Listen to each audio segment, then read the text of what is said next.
Sage advice. Well, time now for sport with Darren Mara. Darren, tell us about this major breakthrough on the cards at the Tour de France. Yeah, that's right, Janice, and good evening to you. Michael Matthews is set to become just the third Australian to win the Sprinters jersey following the withdrawal of Marcel Kittel. Chris Froome retains his overall lead following an eventful stage 17. Michael Tomalaris, of course, is at the Tour for SBS World News. Marcel Kittel led the green jersey competition going into today's stage 17, and his battle with Michael Matthews was expected to be decided in Sunday's Paris finish. But those hopes evaporated in a flash.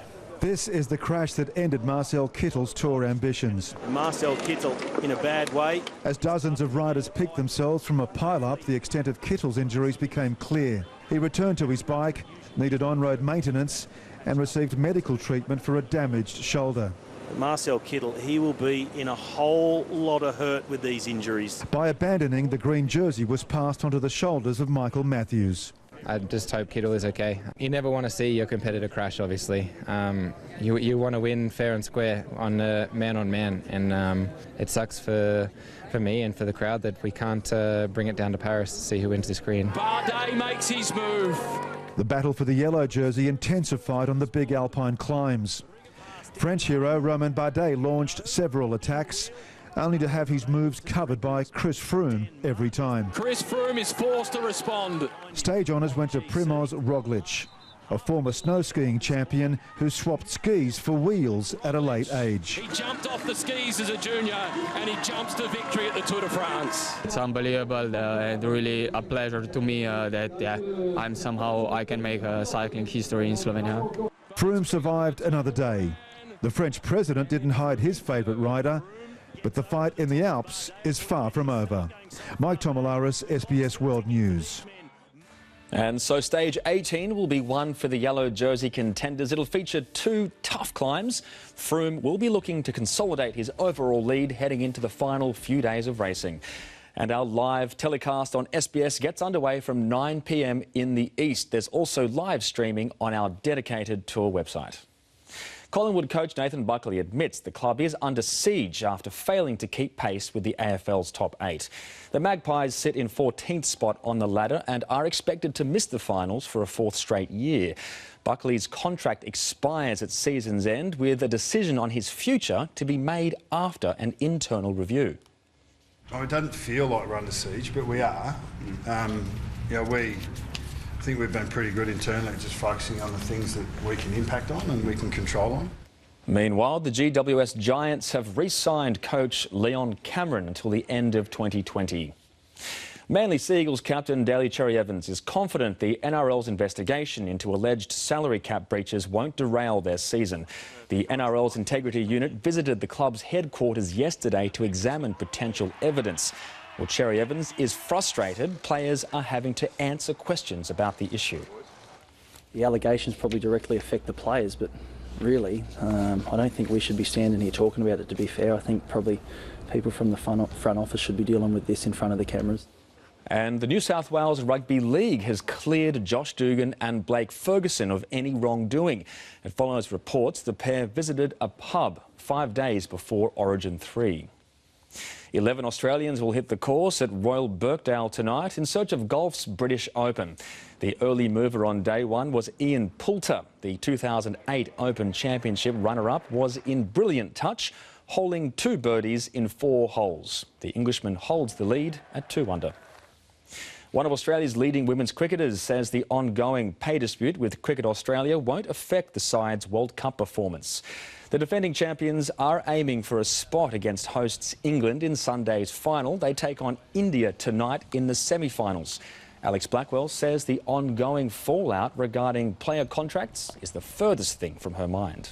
Prize money hasn't been something we've discussed. I think just the honour of representing your country at a World Cup in all the matches, but in particular the knockout stage, so semi-final and obviously a final at Lord's would be a great thing to be a part of. Australia captain Meg Lanning is expected to be fit for tonight's semi despite a troublesome shoulder. 16-year-old Isis Holt has triumphed once again at the 100 metres T35 at the World Para Athletics Championships. The Australian secured her second straight gold medal in the event. storming home to win in a world record time. Well, meantime, Australia's top female discus thrower, Dani Stevens, is an athlete with a point to prove. After just missing out on a medal at the Rio Olympics, she has next year's Com Games firmly in view. Stevens aims to use the event on the Gold Coast as a stepping stone to Olympic redemption. Every session searching for that perfect throw. It's beautiful and it's kind of peaceful, and my coaches always said it looks like poetry in motion. A composition of tension, strength and rhythm.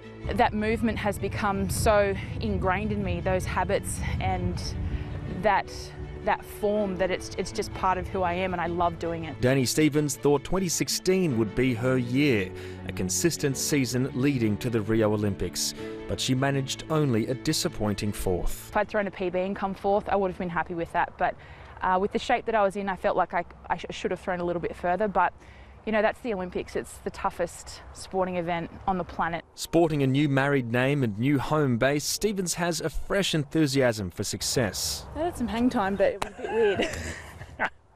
Since Rio, she's learned the greatest battle isn't against the other throwers, it's against the voice inside that tells you to quit. Anytime throughout training this year, when I've gotten back into it, that I've thought, oh, this is really hard, or you know, it's kind of been a testing moment, I just think of fourth, and then that animal just comes out in me and says no.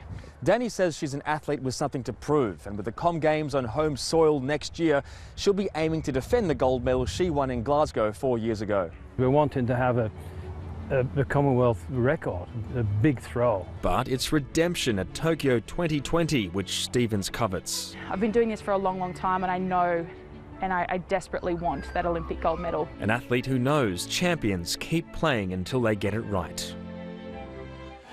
And finally in sport, the NRL's Trent Hodkinson has fulfilled the wish of a Knights fan. 15-year-old Hannah Rye has terminal cancer and was escorted to her school formal by the Newcastle halfback last night. Hodkinson met Hannah last year while she was being treated. It was a great night. She done such a great job last night. She had a lot of photos, all her friends and everybody wanted to get some nice photos for her, and yeah, it was a great night. The school moved the event forward so Hannah could attend. Great to see athletes using their fame for good causes. For sure, that was lovely. Thanks, Darren. Well, coming up, the weather details and Don and Hillary, the weather events creating a storm in the US.